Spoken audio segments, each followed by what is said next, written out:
Hello everyone, I'm your world of light novels, and on this channel I tell you the best fanfics. Stories full of emotion, love, action, and a touch of madness. Get comfortable, because the story is about to begin. And if you like my work and want to support the channel, you can leave a small donation on my PayPal account. No matter how small, every little helps us keep telling more stories. The link is in the description.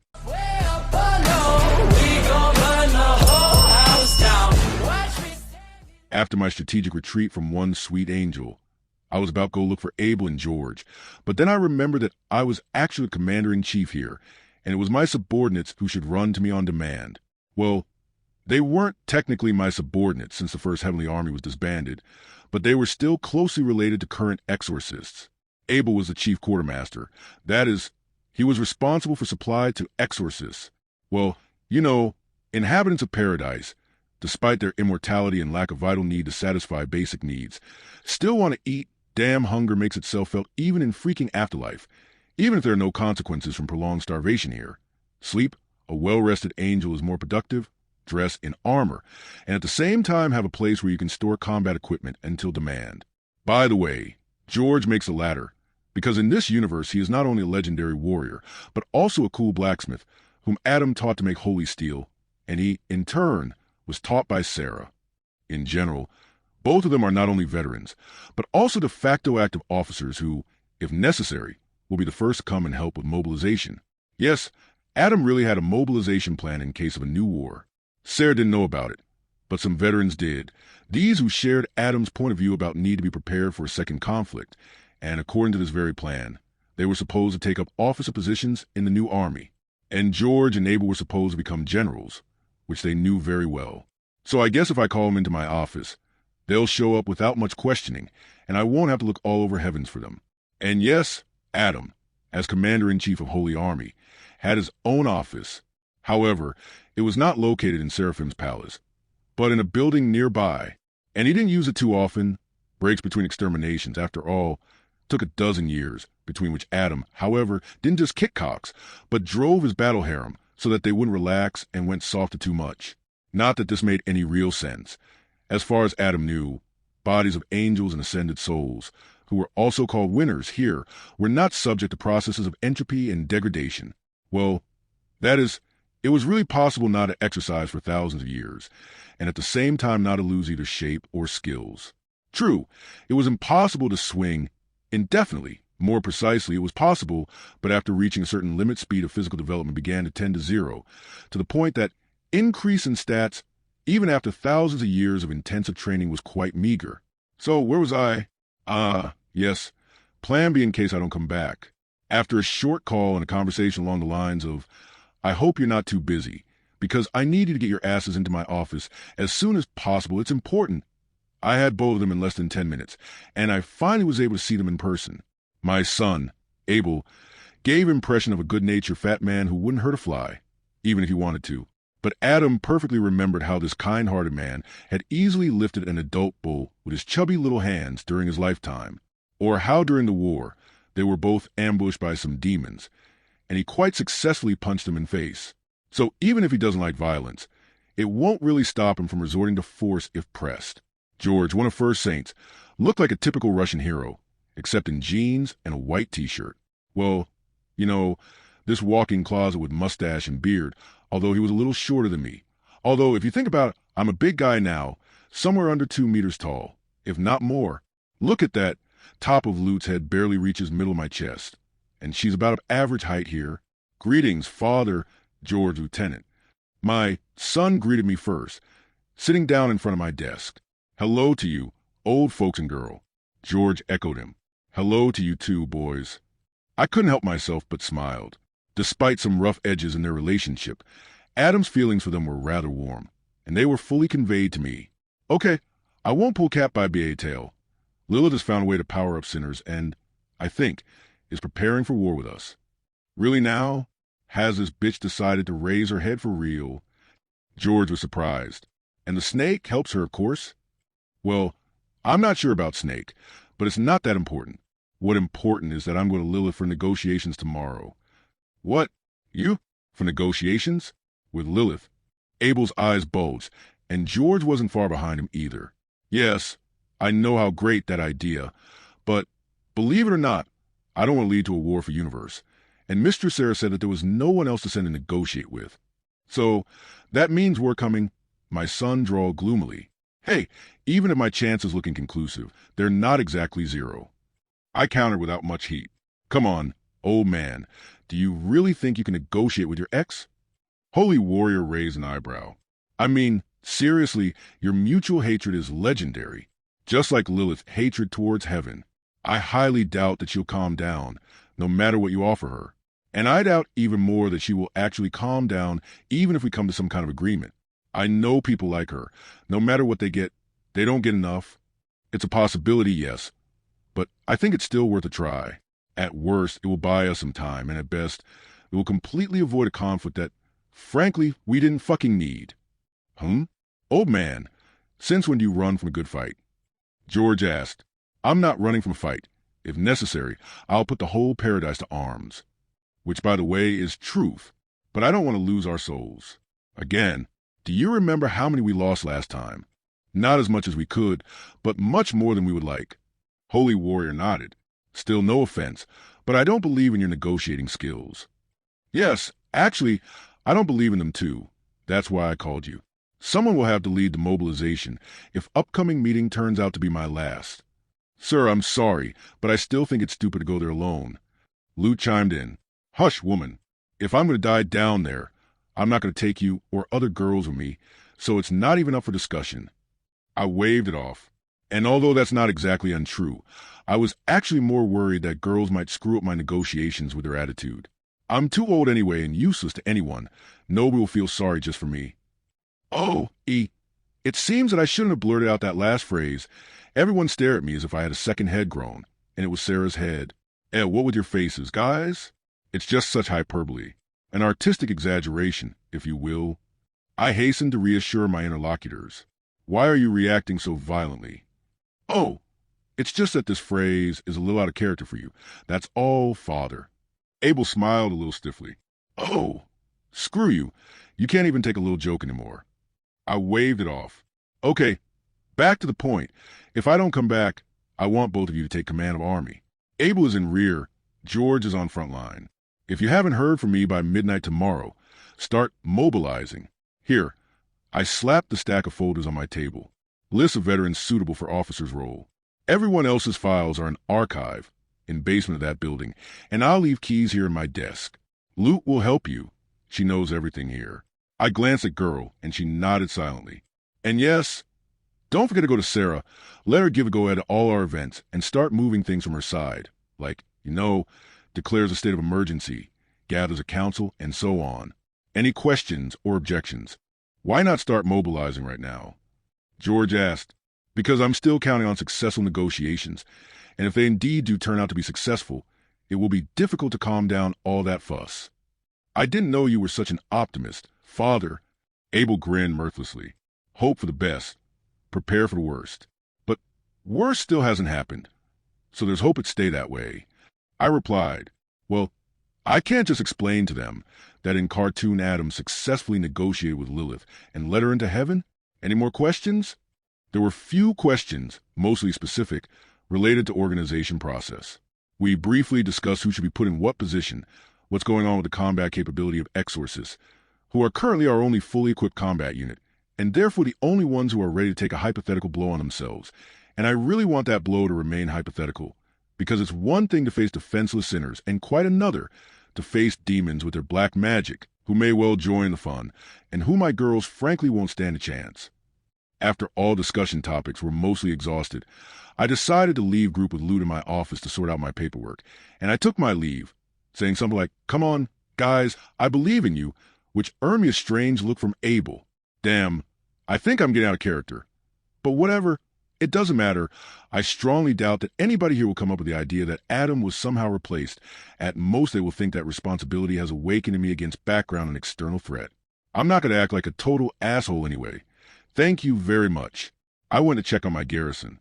Well, this place did not look much like garrison itself, because it consisted of several rows of same type of 5-story buildings that did not stand out from general architectural style heavens and adjacent training areas. and only decorative molding in form of shields and weapons hinted at who lived here. Well, that's an inhabitant of this allotment themselves. It was middle of weekend, and there were no exercises scheduled for today, so it was quite crowded here. Many of girls wore civilian clothes. But even so, I couldn't confuse them with civilians if I wanted to. All exorcists were attractive girls with gray skin and dark halos. And this is despite the fact that the winners, that is, mortals who ascended up here after death, were represented in paradise by almost the same menagerie as hell. I mean, more than half of ascended souls possess some kind of special features, or even represented anthropomorphic animals. Honestly, it's like we're not in heaven, but on some fucking furry con. Against this background, my girls stood out like white crows in a flock of black ones. Why would exorcists suddenly stand out from crowd like this? I remember that in my previous life some fans asked such a question, and built theories that Adam allegedly created all exorcists himself, either by himself or with the help of Sarah. However, the answer obtained from past Adam's memory turned out to be much simpler. The thing is that the posthumous form of human soul is directly influenced by deeds committed during her lifetime. And this applies not only to sinners, but also to winners. Damn, I really don't like this term, as if souls didn't deserve their ascension but won in a fucking lottery. All people during their lifetime, one way or another, committed some sins, and even if their soul went to heaven, their sins still left their mark on them, which manifests itself, as they say, visually. And the fewer sins you committed during your lifetime, the closer your appearance is to a human one in afterlife. Look at St. Peter over there. It's obvious from his beautiful human face that he got his title for a reason. There was, however, one strange, in my opinion, exception. Many former soldiers practically retained their lifelike appearance, except that they looked a little prettier. It's just their skin become gray. Well, yes, during their lifetime, all exorcists one way or another had combat experience, which, as I've already mentioned, was one of the main criteria for recruitment. And yes, all exorcists were really righteous during their lifetime. Otherwise, they would not have ended up in paradise. Well, at least I hope so, because I don't want to think that local soul sorting system is malfunctioning and somehow allowing fucked up psychopaths, for whom a separate boiler should be installed in hell, to go here in heaven. I understand that Vivsy was trying to make heaven look like hypocritical bastards who went far from sinners. But fuck me, we're not an adult cartoon here. This is a fucking reality where evil and most likely good are not just some abstract concept invented by someone, but quite real and concrete entities. And even if everything is not as simple and unambiguous as we would like, I do not want to believe that all exorcists are complete scum who's certainly deserving of final death, simply because they dare to defend interests of nominal bulwark of goodness and light, and destroy poor rapists and murderers. Fuck, these thoughts make me angry. So, okay, why did I actually come here? To use local training ground.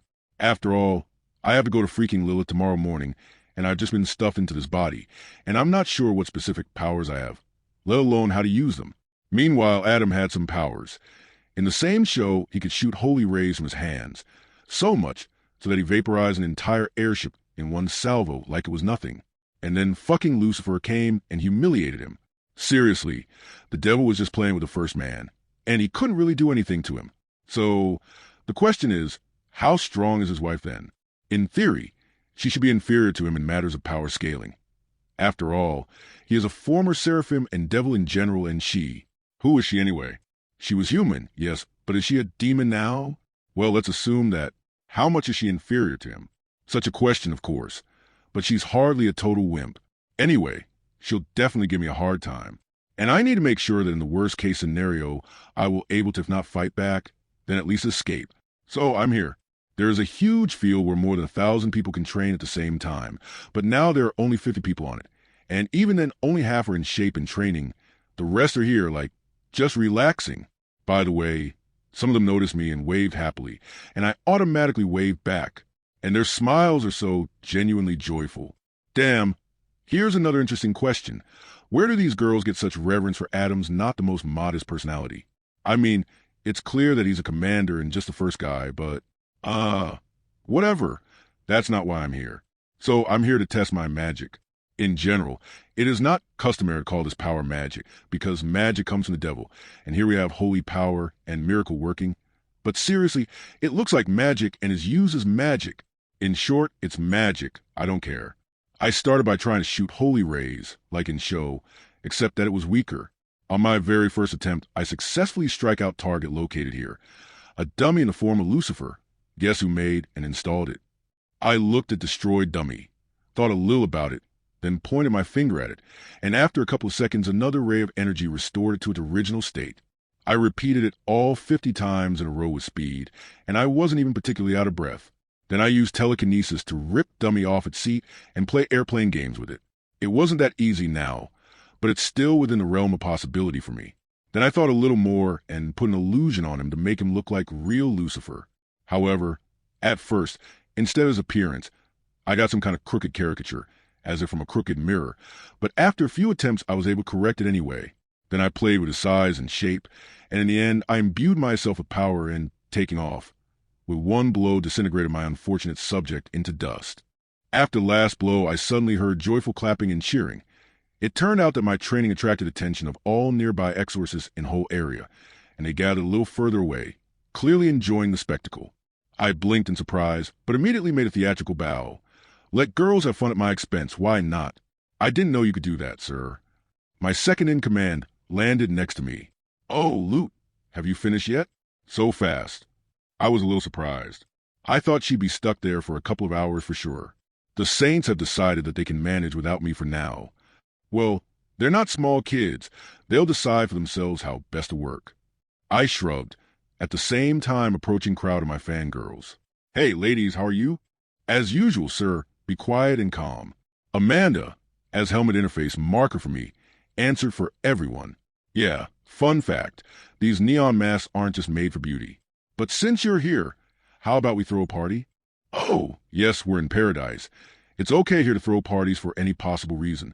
There's a party going on around here every day. Don't you want to participate? Okay, no problem. You can come and go as you please. No one will judge you.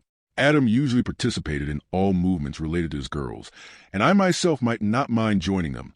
But given current circumstances, sorry girls, I can't do it today, alas. You can have fun there instead of me. Okay, sir, but if you change your mind, we'll hang out at usual place. A slight surprise flashed in the eyes of Exorcists, but immediately disappeared. Who knows what kind of business I have there? Yeah, I'll keep that in mind. Later, girls. I mimed a rocker gesture and soared into the sky. Loot followed me. I checked time using Moo Mask interface. Oh, is it lunch already? I hadn't noticed. Okay, how about we grab a bite somewhere? I don't mind, sir. Great, then. I thought for a second, trying to remember where Adam went for a snack. He didn't cook for himself very often. I immediately remembered about 50 food establishments and realized that I couldn't choose. I wanted to go everywhere at once. So I decided to give up the choice of seat to lady. Where do you want to go? Grizzly Grill, sir, she said without thinking twice. Well, yes, Adam often went there with her. There's an excellent selection of meat dishes and salad with them. Okay, fine by me. Then let's go there. 5 minutes later, we were already sitting on terrace and waiting for our order. It's enough to write it on a special form that comes to you and flies to kitchen on its own. How convenient.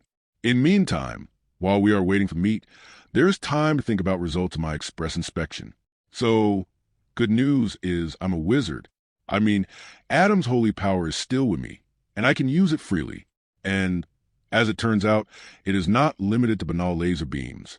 Moreover, I did not feel something like mana depletion, and, as Adam's memory suggested, I can't feel in principle. Holy power spent conditional endurance instead of conditional mana, and even so, in order to exhaust myself from using it, I really need to use this power nonstop for several days in a row. What's that? How does it even work? Who the fuck knows? From my point of view, it's like I have another pair of hands, and I'm just using them for their intended purpose and don't see anything unusual about it. It's really some kind of magic. Moreover, my memory told me that what I had done at training ground was far from limit of what I was capable of. All sorts of sigils popped up in my head, how to draw them, and what they were for. And possibilities of these sigils were, well, not to say limitless, but I can turn lead into gold, as well as creating it out of thin air. Well, damn it, I'm cooler than Nicholas Flamel. Although, I can't create the elixir of life, but I can heal myself and others. However, my healing are slow. One serious wound can heal for a good minute. After all, Adam was not a healer, he was a warrior. He was always either at forefront attack or commanded in rear. So he was much better at maiming than healing. So I have more or less evaluated my capabilities. The question is, How effective will all of this be against Lilith if it does come to a fight? Although, no, wait, it would be somewhat rash of me to assume that I would find Lilith alone. It is quite possible that she will be with Lucifer. In that case, I guess I can only hope that I can get the fuck out with Portal in time, because fucking Lucifer is frankly too much for me. The show is a witness to that. However, it's not a fact that Lilith is still with Lucifer. Cartoon gave me the impression that couple didn't get along very well. The fact that Lilith had made a deal with Adam, for a second, with her ex-husband, whom she seemed to hate terribly by all canons, and was chilling on a paradise beach, and her daughter has no idea about it, was quite revealing. I just don't know if Lucifer himself knew about it. Damn, why did I die before release of second season? So much strategically important information is missing. The winner? No. Fuck that word. Angel Waitress came to us with a ready-made order, which I immediately paid for. Fuck. Damn, capitalism got even here too. However, capitalism here was kind of strange, mostly because all basic needs here were covered for free. Housing is simply given here upon arrival in paradise as gift. Food is distributed for free. Clothes are supplied complete with body and do not wear out over time. In fact, you only need money here if you want to get something extra, like fashionable clothes, some trinkets or goods made by the Ascended, like that meat cuts. Heck, there's a business here, in fact, only because some people just like to work.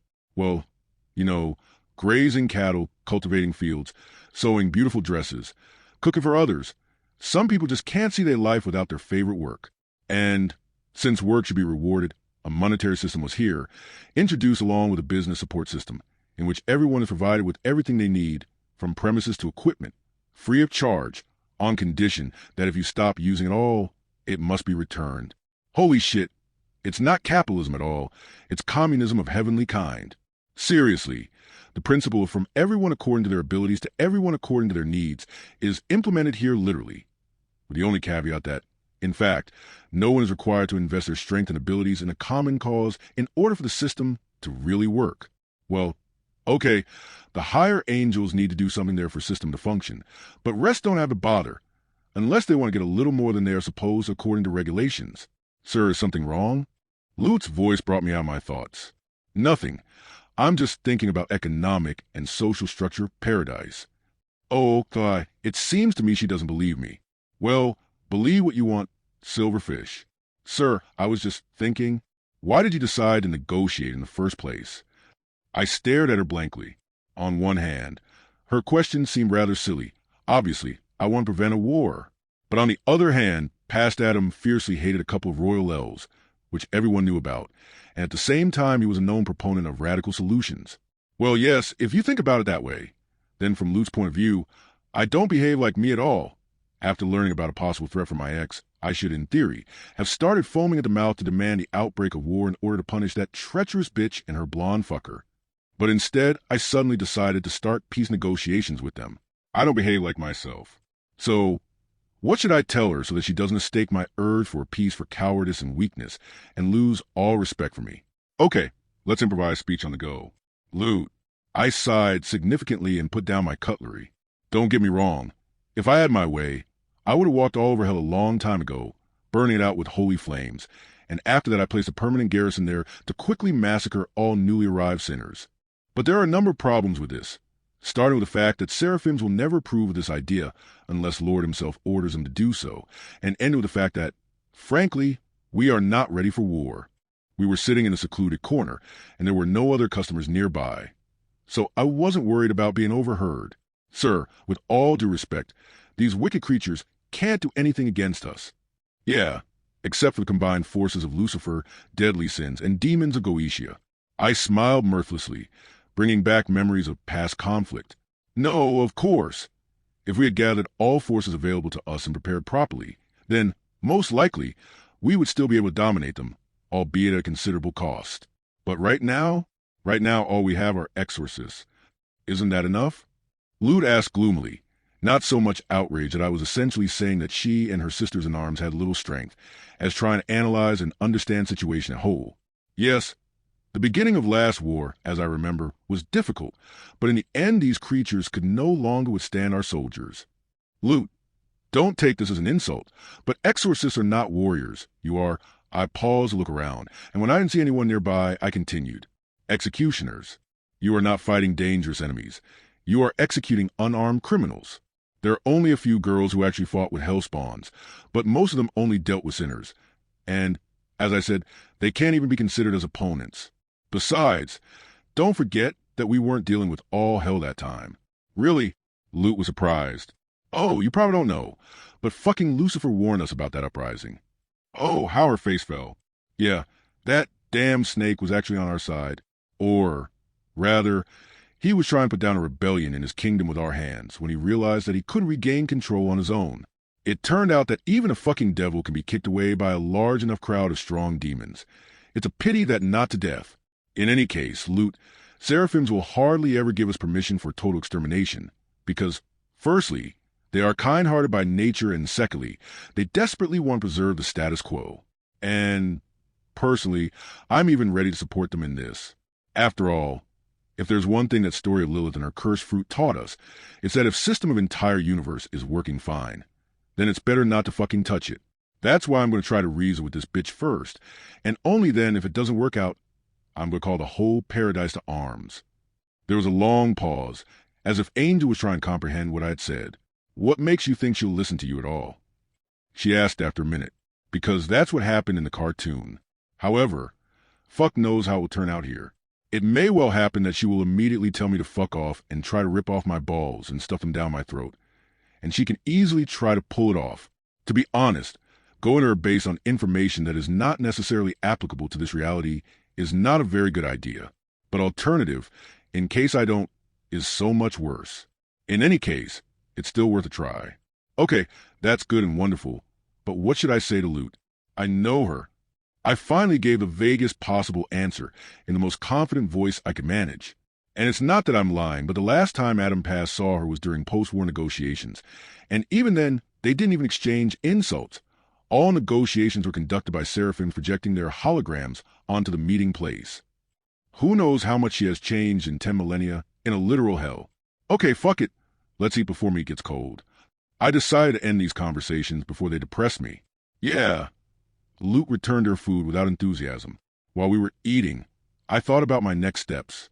I've already done everything I need to do in paradise, and there's probably nothing more I can do here. And I still have half a day ahead of me.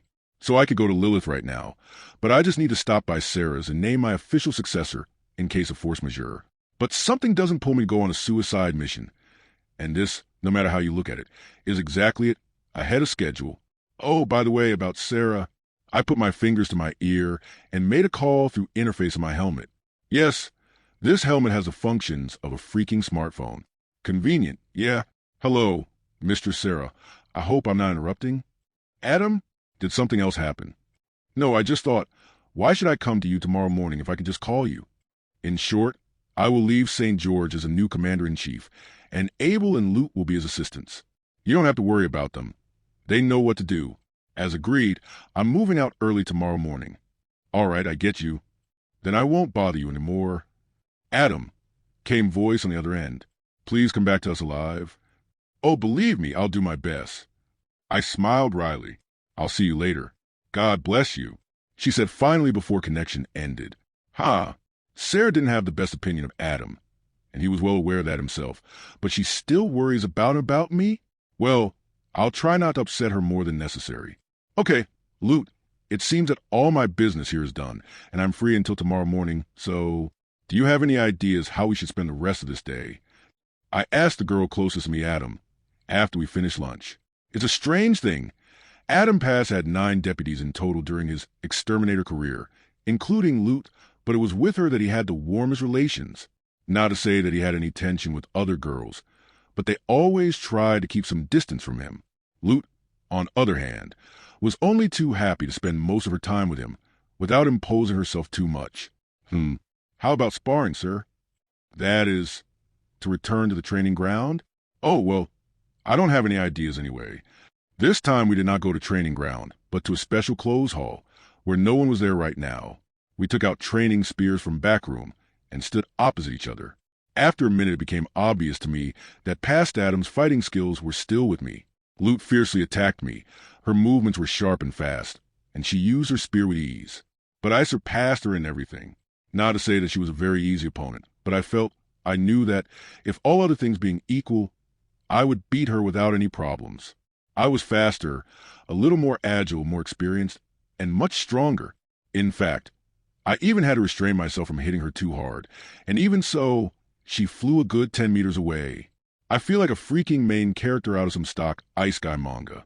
No, for real, I have free power, physical and magical. I have a harem of beauties who are ready to throw themselves at me for nothing. I kinda have a blessing from local god, too. Even a defective demon lord was brought in. To complete whole picture, only the game system is missing. Well, great. Thanks that I'm ended up in literal Archangel and not, say, some Natsuki Subaru. May gods have mercy on his poor soul. Come on, Loot. I know I'm fucking awesome, but you can do better. I decided to goad her to make everything a little more interesting. Well, if you insist, sir. My partner replied with a predatory grin and immediately picked up a new pace. It became a little more fun, as it became a little more difficult to parry. But that didn't really stop me from knocking her over 3 times on floor. Yeah, Loot, you're so used to slaughtering unarmed sinners that you've completely forgotten that you have to defend yourself from attacks. I guess the other girls will be even worse in this regard. I clicked my tongue.